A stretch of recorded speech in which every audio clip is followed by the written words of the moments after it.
Je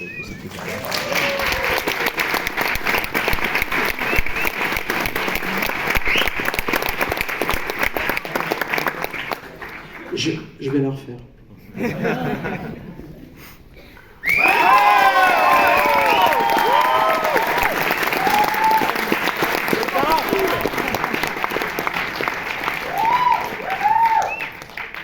Le résultat, on ne m'applaudit pas, donc là, vraiment, j'en profite. Soyez les bienvenus à cette masterclass dans le cadre du 30e Festival international du film fantastique de Gérard May. Une masterclass exceptionnelle avec, évidemment, un invité exceptionnel que vous connaissez tous, Kim Ji-woon. Et pour modérer cette masterclass avec le réalisateur sud-coréen, je vais vous demander d'accueillir donc à mes côtés le modérateur. Il s'agit du journaliste et réalisateur Yves Montmailleur. Et il va venir accompagné de la traductrice. Mesdames et messieurs, merci d'applaudir Yejin Kim, Yves Montmailleur et Kim Ji-woon.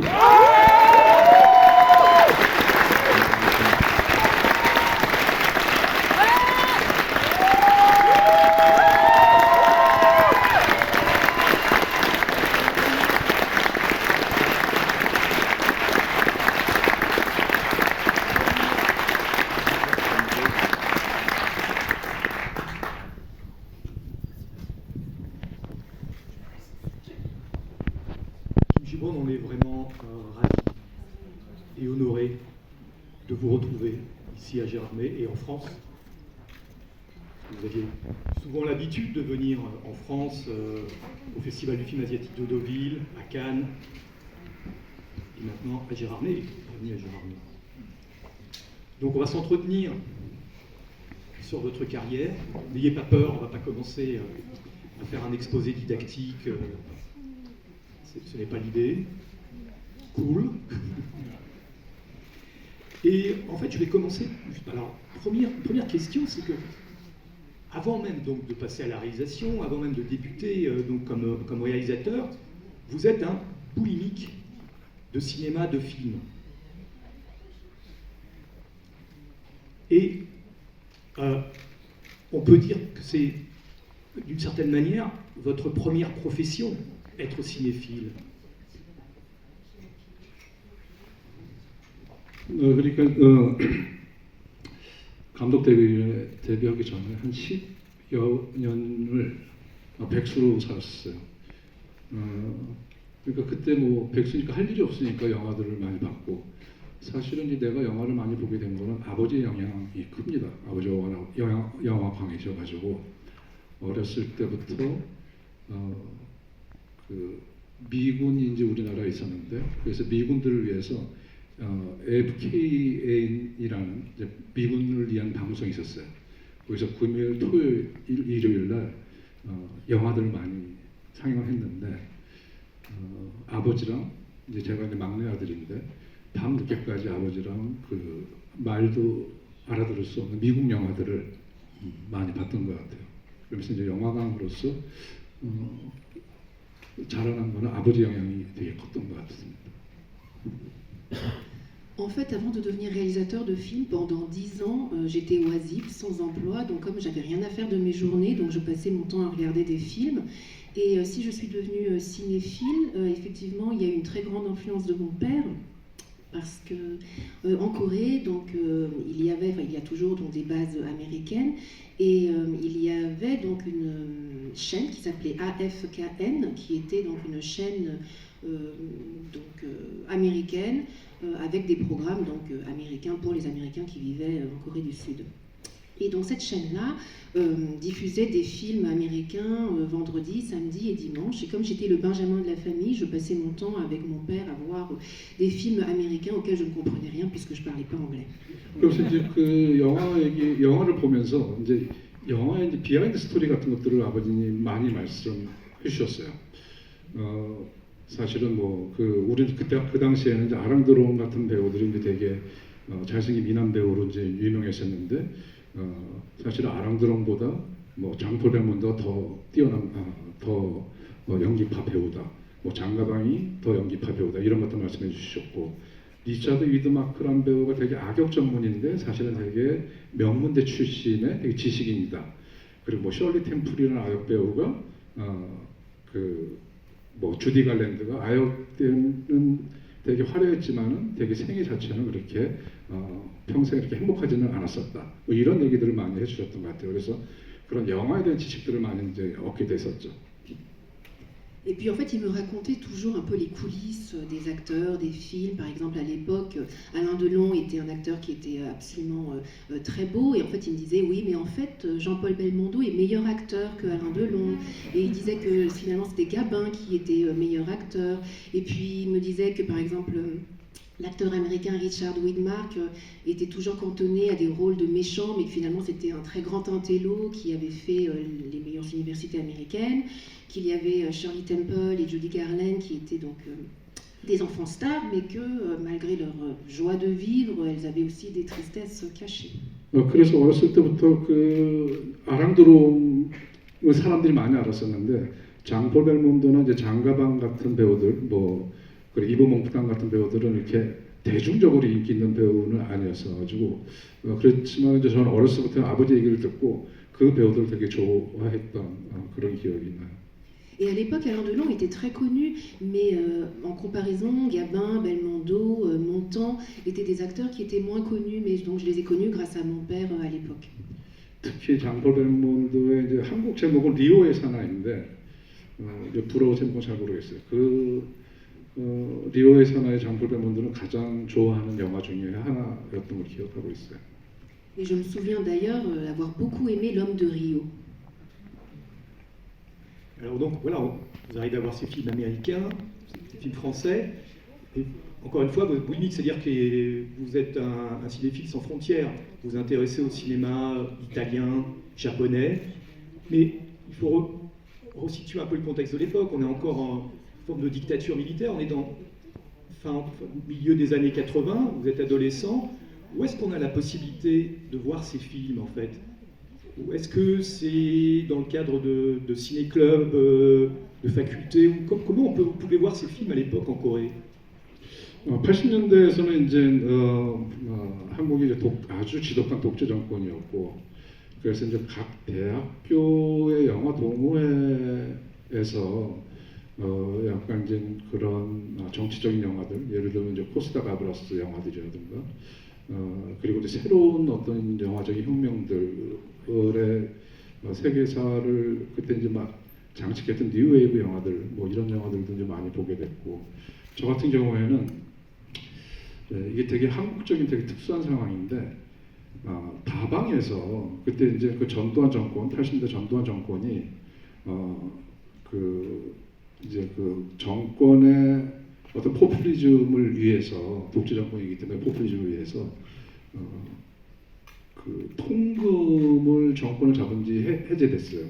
그러면서 이제 각 그 업소마다 이제 밤늦게가 12시 넘어서까지도 이제 영업을 하게 됐고, 그때 다방에서 그 12시 넘어서까지 영업을 하게 되니까 다방에서 그 비디오 영화들을, 그 수입이 안 된 영화들을 틀어주기도 했었어요. 그래서 사람들이 와서 그 밤에 다방 찻집에 와서 영화를 보는, 그래서 되게 아주 기이하고 이상한 어떤 문화, 전위적인 문화의 어떤 그 형태를 갖추게 되었고, 그래서 나도 어렸을 때 그런 찻집 가서, 카페에 가서 밤늦게 수입이 안 된 외국 영화들을 많이 봤던 기억이 나요.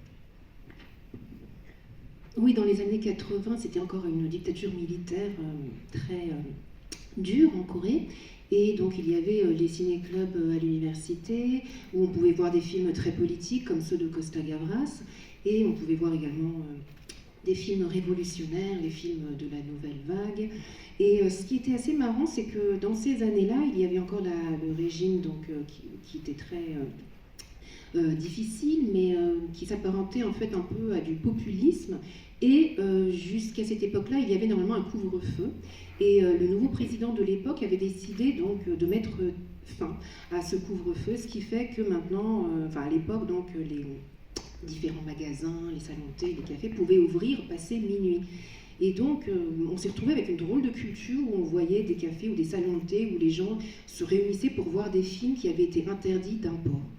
그리고 이제 비디오 테이프 같은 것들이 이제 정품 비디오가 아니라, 프로덕션에서 나왔던 비디오가 아니라 그 그 외국 영화들을 어디서 카피를 해서 그 약간 그 블랙 마켓에서 이제 그 외국 영화들이 많이 그 이제 보게 됐는데, 그때는 이제 뭐 에마누엘 부인 같은, 차탈리 부인의 사랑 같은 이런 에로틱 영화들이 우리나라에 막 그 약간 그 가짜 테이프로, 비디오 테이프로 막 돌기 시작했고, 그러면서 가끔 아주 좋은 미수입 공개 영화들, 특히 이제 약간 표현이나 폭력 시이나 성적인 어떤 표현들이 되게 강한 뭐 갈리굴라, 뭐 말콤 맥도우리나 어떤 갈리굴라 같은 영화들도 그런 비디오를 통해서 볼 수 있게 됐었어요.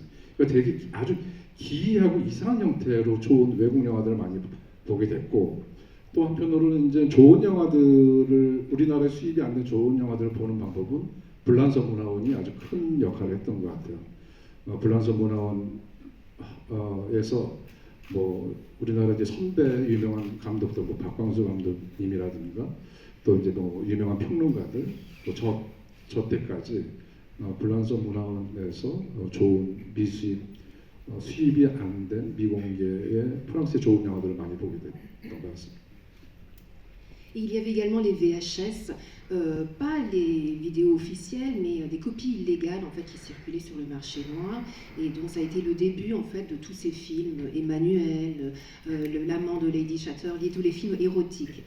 Et parfois on se retrouvait donc à voir des films qui avaient été interdits ou en tout cas qui n'avaient pas été encore importés, dont l'expression était peut-être trop ouverte, ou alors où la violence ou les scènes de nudité causaient problème.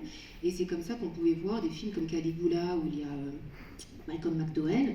Et donc on se retrouvait un peu avec une approche bizarre, donc une ambiance bizarre où on pouvait découvrir ces films-là. Il y avait également le Centre culturel français de Séoul qui a joué un très grand rôle pour mes aînés comme le réalisateur Park Kwang-soo, de nombreux critiques, jusqu'à moi, en fait c'est vraiment cette période s'est terminée, où on pouvait voir de nombreux films projetés donc au Centre culturel français. Alors quand vous véritablement vous impliquez dans tout ce qui touche à l'enseignement du cinéma, vous commencez d'abord par le théâtre, et puis et plus exactement aussi par la direction d'acteurs. Est-ce que, et d'ailleurs quand on regarde votre premier long métrage, The Quiet Family, on comprend très bien que c'est un film qui est vraiment basé sur une direction d'acteurs, mais attention, ça ne veut pas dire pour autant qu'on est dans un jeu théâtral, au contraire, vous cassez tous les codes du système à trois murs, déjà par votre avis, etc. Mais enfin, ce qu'on retient de ce film, c'est que c'est d'abord un film d'acteurs.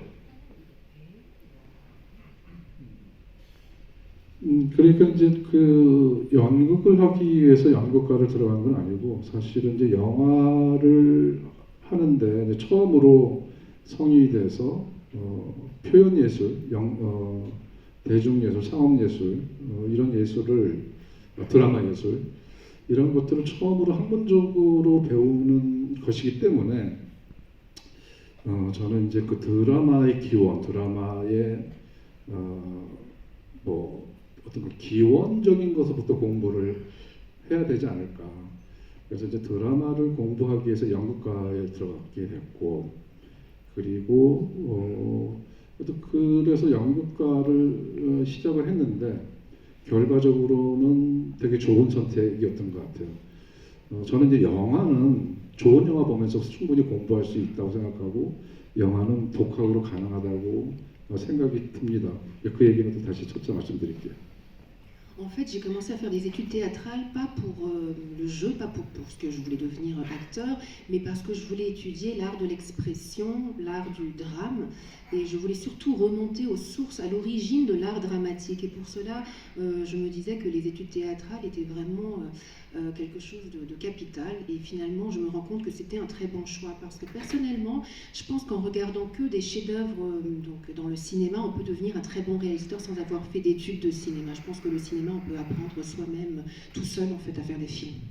그래서 연극과를 들어가서 이제 연극 작업을 하면서 이제 영화 감독이 되고 나서 어떤 점들이 되게 도움이 많이 됐냐면은, 일단 배우들에 대한 친화력이 생겼고, 그리고 현재의 내 동년 감독들이나 또 후배 감독들한테 물어봤을 때 연기자를 가장 무서워하는, 그러니까 연기자를 되게 두려워하는, 그러니까 배우한테 어떻게 디렉션을 줘야 되는지, 어떤 말을 했을 때 효과적으로 배우한테 전달되는지 이런 것을 가장 두렵게 생각하는 감독들이 되게 많았었어요.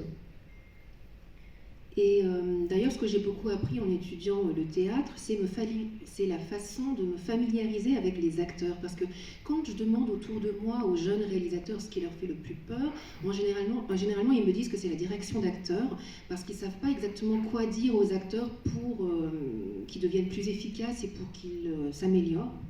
나는 이제 연극과에 들어서 직접 연기도 해보고 배우들이 얼마나 섬세한 인물인지 존재인지 그리고 얼마나 지독한 사람인지 얼마나 바보스러운 사람인지 또 얼마나 위대한 인물인지 이런 것들을 연극을 하면 통해서 배우들을 좀 더 깊이 세심하게 알게 됐고 그래서 배우들한테 어떻게 디렉션을 줘야지 이게 효과적으로 전달될 수 있는가 이런 것들을 좀 터득하게 됐던 것 같아요. Oui, donc les études de théâtre m'ont servi à comprendre le jeu en tant qu'acteur, puisque j'ai aussi joué, et également à comprendre vraiment la nature même des acteurs, parce que ce sont vraiment des êtres à la fois sensibles, qui sont à la fois bêtes, mais qui sont à la fois des gens qui sont très nobles, qui sont vraiment tout à la fois. Et c'est vraiment en faisant ces études de théâtre que j'ai compris comment m'adresser à eux et comment tirer le meilleur parti d'eux. 그래서 지금도 이제 영화 배우들, 그러니까 영화 배우들한테 이제 매체 영화 연기를 하는 배우들한테 꼭 연극을 꼭 하라고 저는 이제 강하게 추천하는 편이에요. 예를 들면 한국에 이제 전도연이라는 배우가 있었는데 이 배우가 이제 한국을 대표하는 여배우이기도 한데 이 배우가 저는 이제 그 TV 탤런트, 되게 이제 스타 같은 탤런트였다가 제가 보기에는 연극을 한 편 하고 리타 길드릭이라는 어떤 되게 유명한 연극을 하면서 아주 훌륭한 연기자로 발돋움할 수 있는 계기가 됐던 것 같아요. Oui, donc quand je m'adresse à des jeunes acteurs, à chaque fois je leur dis que si c'est possible de commencer en fait par le théâtre. Donc il y a une grande actrice maintenant coréenne qui s'appelle John Do-yeon, qui avait d'ailleurs gagné un prix à Cannes, donc qui avait commencé à faire de la télé, qui était une star de la télé, et elle a fait après une pièce de théâtre, et je pense qu'elle a vraiment, sa carrière a décollé également, mais elle s'est vraiment, son jeu en tout cas, est devenu très différent en tout cas après son jeu au théâtre. 연극을 하면은 이제 연기자한테 어떤 도움이 되냐면은 어떤 그 캐릭터의 어떤 지속력 이렇게 계속 그 힘을 잃지 않고 계속 지속시킬 수 있는 어떤 그런 어떠한 훈련을 얻을 수 있고 그리고 이제 호흡을 다루는 그러니까 사실은 연기는 사실은 호흡을 다루는 어떠한 그 매체라는 생각이 들거든요. 어느 호흡을 다루냐에 따라서 연기의 감정이 다 다르게 나와요. 그래서 그 호흡을 어떻게 다루냐, 호흡을 다루면서 어떤 감정을 쉽게 전달할 수 있는지 이런 것들을 배울 수 있고 또 신체 훈련 그리고 또 한편으로는 지금 현대 연기자들이 이제 독백 훈련이 안 돼 있어서 긴 대사들을 소화할 때 되게 무너지는 경우가 많은데 연극을 하게 되면 이제 그런 독백 훈련, 긴 장면도 안정감 있게 소화할 수 있는 어떤 그러한 훈련이 될 수 있고 또 한편으로 순간적인 어떤 장악력 그리고 이제 관객과 끊임없이 호흡을 주고받기 때문에 그것을 빨리 캐치하고 그것을 현장을 이렇게 순간적으로 장악하는 장악력 하여튼 여러모로 저는 그 연극을 통해서 나온 훈련한 배우들을 선호하고 혹시 또 배우들이 연극 과정을 겪지 않았으면 꼭 연극을 한 편을 꼭 하라고 저는 추천하는 편이죠. Oui, parce que ce qui aide en fait les acteurs, c'est vraiment la force et l'énergie qui se dégagent pendant une pièce de théâtre. Ils arrivent à maintenir sur le long terme en fait leur souffle, leur force et leur énergie pendant la pièce de théâtre. Et il y a également la respiration qui est très importante. La respiration qu'un acteur va avoir influe vraiment sur l'émotion qu'il va dégager dans son jeu, sur l'émotion. Donc c'est quelque chose de très physique. Et par exemple, on voit de très grands acteurs qui s'effondrent tout d'un coup quand il s'agit de faire un monologue alors que, en général, les acteurs qui sont issus du théâtre arrivent à maintenir cette stabilité pendant tout le monologue. Donc il y a une sorte de maîtrise.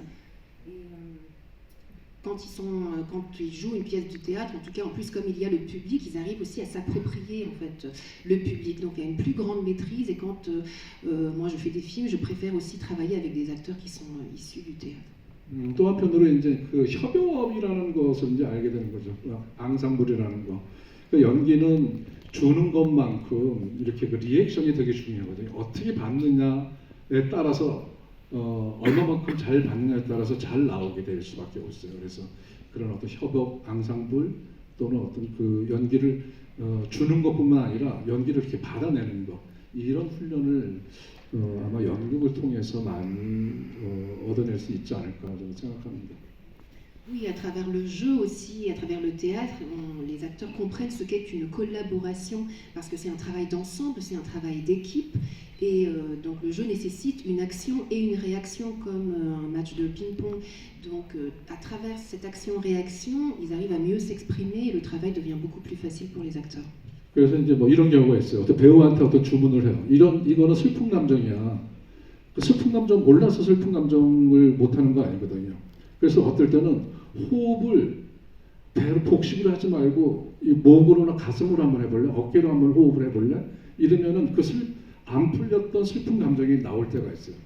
자꾸 복식 훈련돼서 이제 복식 호흡을 가지고 되게 이제 아주 가벼운 감정적인 슬픈 장면을 할 때 안 될 때가 있는데 그때 너 그럼 어깨로 한번 호흡을 해봐. 가슴으로 한번 호흡을 해봐. 그럼 훨씬 더 슬픈 감정이 쉽게 들어올 수 있을 거야.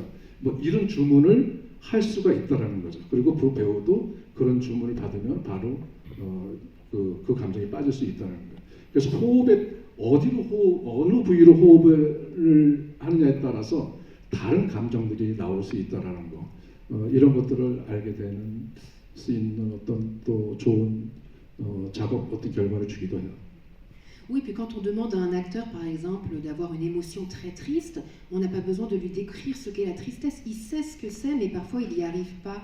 Et en fait, quand je lui dis, par exemple, de respirer, par exemple, s'il respire par le ventre, parfois je lui dis de respirer par la poitrine ou les épaules ou le cou, et la situation peut tout de suite se débloquer comme ça. En fait, tout dépend de comment est-ce qu'il respire pour produire une émotion qui peut être très différente.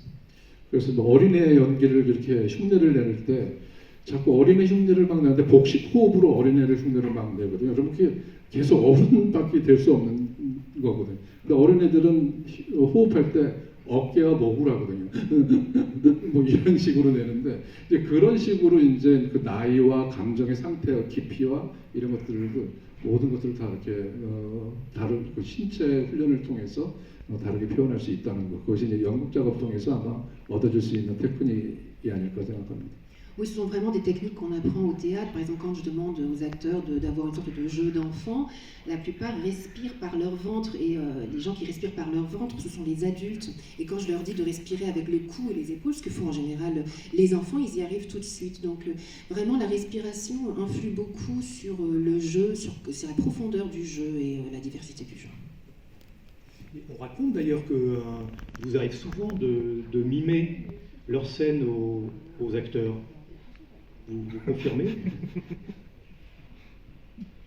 되게 이제 감독들이 이제 뭐가 안 풀리면 막 이렇게 대신 자기가 연기를 하죠. 근데 되게 다 엉터리일 경우가 많아요. Oui, quand on fait face à un blocage, à un mur, parfois je mime, mais en général c'est n'importe quoi.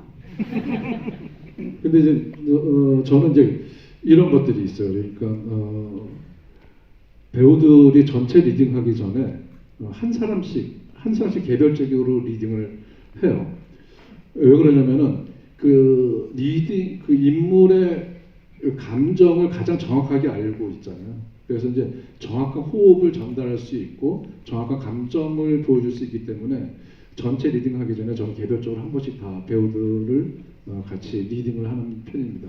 이제 그거는 내가 연기를 잘해서 그런 것이 아니라 그 상대하는 인물의 어떤 감정의 호흡을 정확하게 알고 있기 때문에 그것을 전달하기 위해서요. 그래서 다 한 번씩 저랑 맞춰놓은 다음에 전체가 모여서 이제 그걸 이제 전체의 뭐 느낌을 또 보기도 하죠.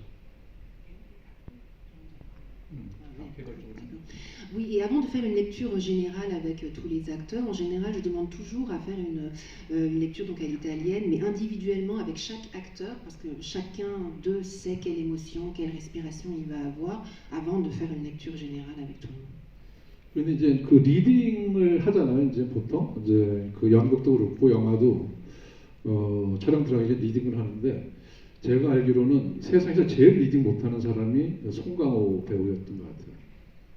Et ce qui est drôle ici, c'est que bon, dans des pièces de théâtre ou avant de commencer un film, il y a toujours une séance de lecture et la personne au monde qui est la plus nulle en lecture, c'est l'acteur Song Kang-ho. 근데 저는 이해가 돼요. 왜 그러냐면은 리딩에서 어떻게 다 완벽하게 그거를 알고 얘기를 할 수 있겠어요. 그 송강호는 자기가 지금 대사하는 게 진짜여야 되거든. 그러니까 가짜로 리딩하는 건 의미가 없다라고 생각하는 거예요. 그래서 리딩할 때까지 자기가 완벽하게 그 배우를 리딩을 형태에서 하는 게 아니라 자기가 알기 전까지는 그냥 흥얼흥얼대고 그냥 건성으로 하고 뭐 이런 그러면서 자기 리듬을 찾아가더라고요.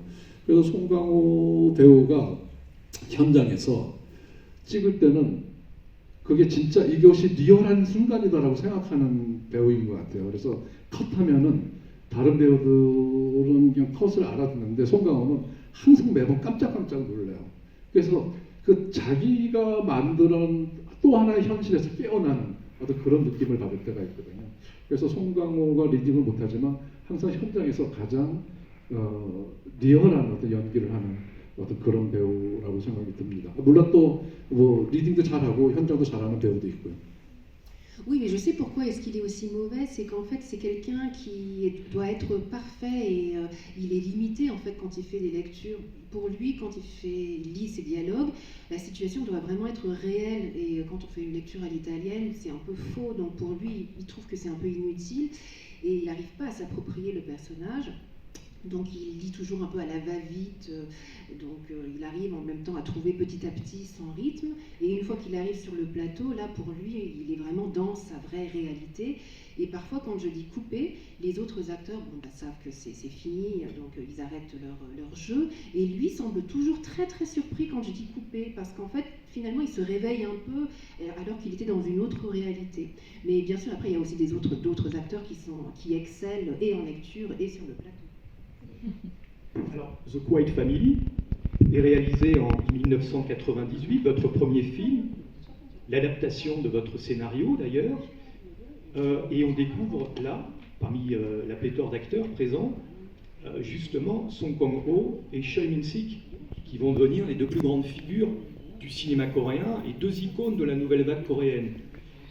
Et d'ailleurs, les critiques coréens ont tendance à dire que 98 c'est l'année zéro de cette nouvelle vague. Qu'est-ce que vous en pensez et est-ce que c'était dans l'air, il y avait quelque chose dans l'air à ce moment-là qui laissait entendre qu'on allait vers ce nouveau cinéma?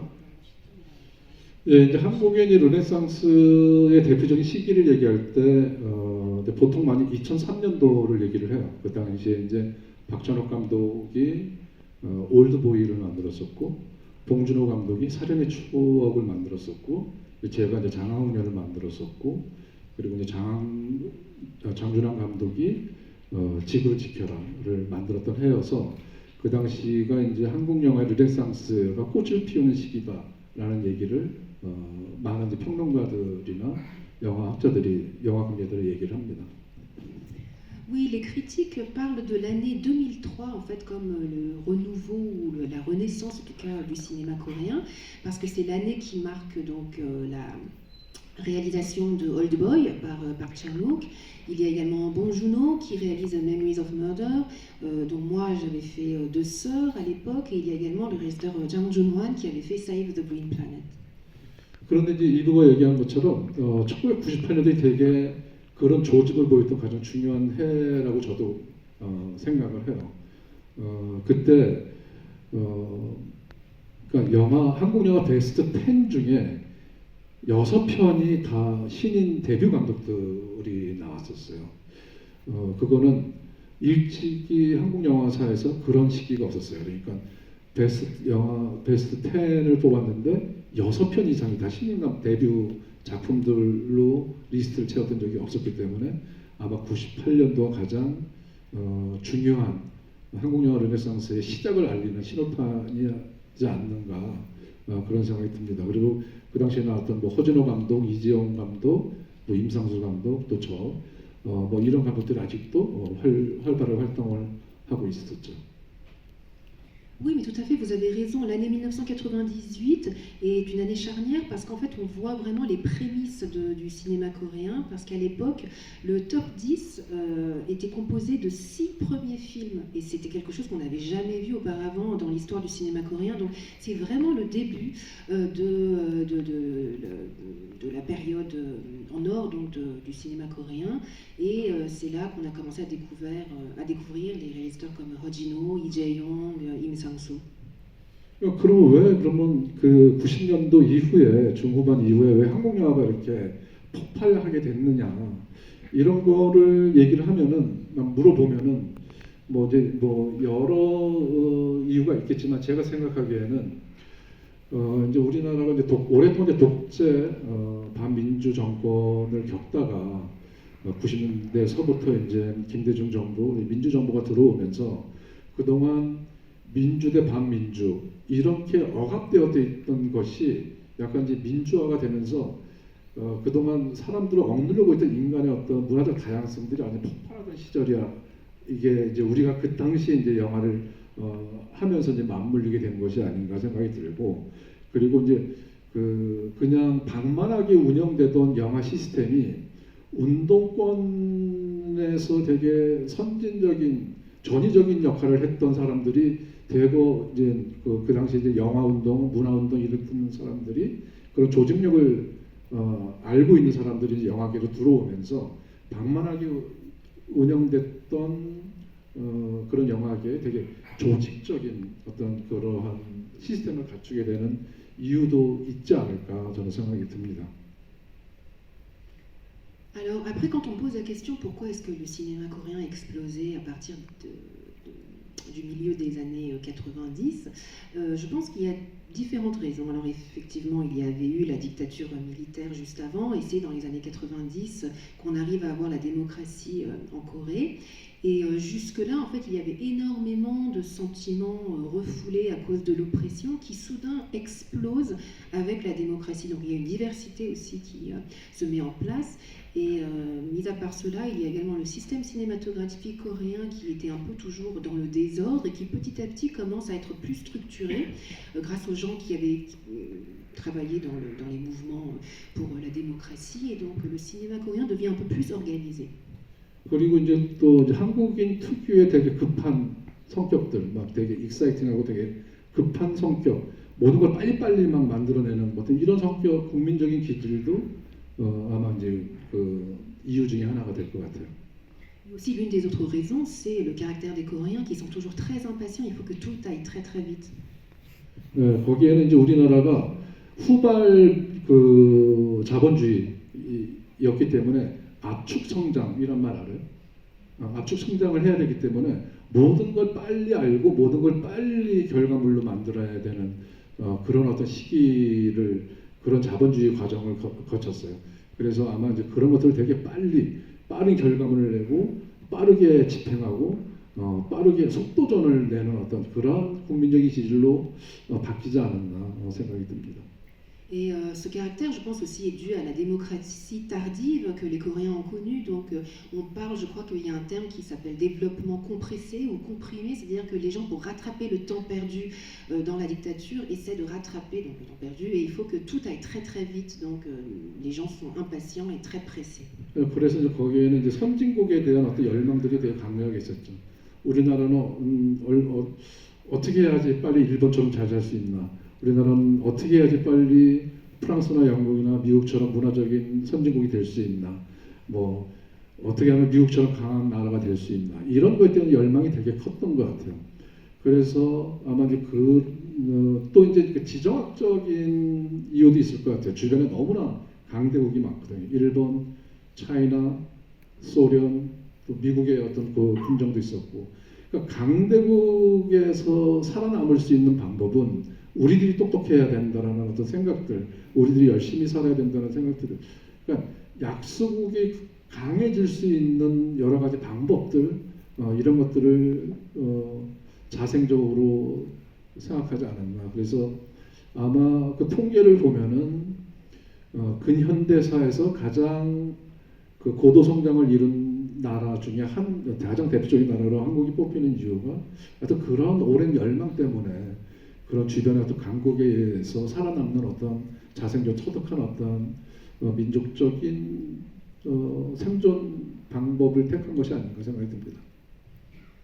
Oui, et donc en fait, comme on voulait atteindre très vite le niveau des pays industrialisés, on se demandait comment est-ce qu'on pouvait devenir aussi riche que le Japon, comment est-ce qu'on pouvait devenir culturellement aussi important que les pays européens, comment devenir aussi puissant que les États-Unis, tout ça pour rattraper le retard. Et il y a aussi une question de géopolitique, c'est-à-dire que la Corée est un tout petit pays qui est cerné par de très grands pays comme la Chine, la Russie, le Japon, les États-Unis. Donc le pays a toujours voulu rester en vie. Et la seule solution, en fait, c'était d'être intelligent, parce que ce qui reste pour les petits pays, il n'y a que ça, donc quand on est faible. Et donc la seule solution, en fait, voilà, c'était d'être très rapide, de rattraper le retard. Et c'est peut-être cet esprit justement de survie en tant que petit pays qui a fait que c'est ça qui a formé en fait le caractère des Coréens. 네, 되게 한국의 어떤 5,000년 역사인데 되게 이제 작은 나라로서 이제 한 번도 다른 나라를 침범하지 않는, 침략하거나 하지 않는 어떤 약하고 평화스러운 민족이었고, 너무 주변에 일본, 소련, 중국, 미국 이런 어떤 강대국의 어떤 그 열강 속에서 많은 어떤 침략과 시달림을 받았던, 그러면서 우리들끼리 잘 견뎌내야지 된다는 어떤 이런 것들이 되게 강한 어떤 민족성을 키우지 않았나? 뭐 저는 그렇게 생각합니다. Oui, en fait, c'est un pays qui a 5000 ans d'histoire, mais comme c'est un petit pays, c'était toujours un pays pacifique qui n'a jamais envahi ou qui n'a jamais colonisé d'autres pays et qui, justement, comme c'est un pays qui est cerné par tous les pays que j'ai cités tout à l'heure, il s'est développé, je pense, une sorte de quête de survie entre nous pour pouvoir rester en vie. Et je pense que c'est ça aussi qui a été... 영화 얘기를 많이 해야 되는데 역사 얘기를 많이 해서 이제 빨리 이제 영화 얘기로 넘어가겠습니다. Je suis là pour parler cinéma, je ne sais pas pourquoi je vous parle d'histoire. Non, mais ça va de pair, parce que c'est effectivement le cinéma coréen existe, ce nouveau cinéma coréen existe avec ses repères historiques. C'est comme s'il s'agit de parler du New American Cinema, de Coppola, Friedkin, Brian De Palma. On est obligé de parler de la guerre du Vietnam, enfin d'inscrire dans l'histoire de l'époque. Donc c'est un éclairage plus qu'intéressant. Et alors justement, vous parliez de cette impatience à faire des films, cette impatience également à jouer, qu'on retrouve dans vos films, dans les autres films, mais notamment avec des acteurs comme Song Kang-ho, parce que c'est vous qui le faites débuter, et on le retrouve dans un rôle titre dans votre comédie qui suit, The Talking. Mais vous, par exemple, généralement, et ça, on va retrouver ça dans la plupart des films que vous allez réaliser par la suite, vous êtes un perfectionniste. Vous adorez composer vos plans au cordeau. Vous travaillez sur une chorégraphie totalement millimétrée, avec cette gestuelle, etc. Donc, avec un attrait pour la mise en scène, vraiment. Et puis, en même temps, vous injectez du chaos avec les acteurs, avec notamment Song Kang-ho qui va tout détruire de l'intérieur, qui va apporter du chaos. Est-ce que je me trompe ou ça fait partie, est-ce que peut-être que c'est pas formellement conscient, mais est-ce que vous aimez ce sentiment d'autodestruction qu'on retrouve dans beaucoup de vos films, il est mis en scène. 송강호는 이제 사실은 송강호 이전과 송강호 이후로 나눌 수 있을 정도로 송강호는 되게 아주 모던한 어떤 연기의 소유자인 것 같아요. 그러니까 송강호 이전에 그런 연기를 보여준 적이 없었던 것 같고, 송강호가 나오면서 이제 이전과 이후 한국 연기사를 이렇게 본다면 그렇게 나눌 정도로 아주 독보적이고 유니크하고 모던한 어떤 그런 배우라고 생각이 듭니다. L'acteur Song Kang-ho est vraiment unique. Il a un jeu qui est très moderne et je pourrais pratiquement dire que dans l'histoire du cinéma coréen, il y a une période pré-Song Kang-ho et une période post-Song Kang-ho.